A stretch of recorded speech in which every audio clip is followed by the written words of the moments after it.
All right, let's talk about shin angles here. And this is actually something that I've touched upon before in the book, but I was talking more about the posture of the body and the angles at which athletes are taking off. And I didn't really touch upon the actual shin angles. So as I was going back through my book and I was reading some of those things, I decided that I wanted to go back and really talk about the shins because the shins can actually do a great deal to help you in your communication with athletes as to what needs to change.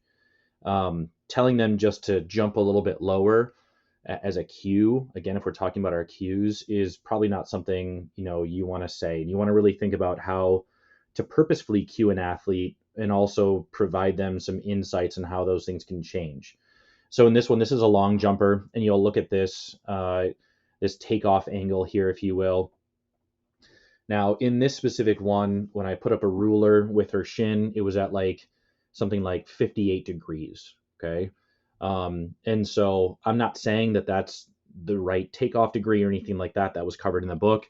But I want to just provide you insights as to like why we might see a little bit difference here, or by providing numbers, how it is different.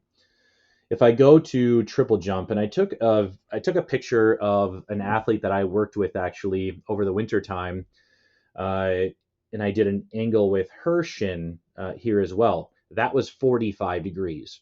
Now you'll notice she's actually working on sprinting. And remember, the first phase has to be a continuation of sprinting. That's why I decided to use this picture over anything else, because I wanted to show where that shin angle should technically be at takeoff, right? So again, we've talked about in other videos in my book, the knee drive, we've talked about the takeoff angle, we've talked about all those different things and how sprinting connects to the triple because it's a continuation of sprinting, so on and so forth.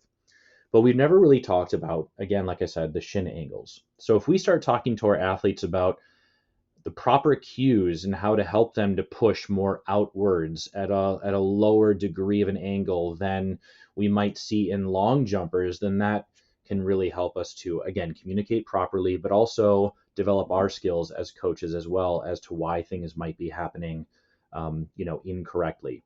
So I just simply used an editing app on my phone. It's got a ruler. It helped me to kind of determine shin angles, and that's something you could literally do with almost any video or screenshot of a video of your own athletes, is just putting up that ruler and getting a feel for where shin angles are. As long as you're taking video directly from the side, you'll be able to see the differences quite clearly. If you have any questions on this, reach out. But if you start watching shin angles, let's say out of the blocks, if you start watching shin angles in high jump or in pole vault, shin angles in longer triple and so on, I think you're going to notice some very common trends. So check that out.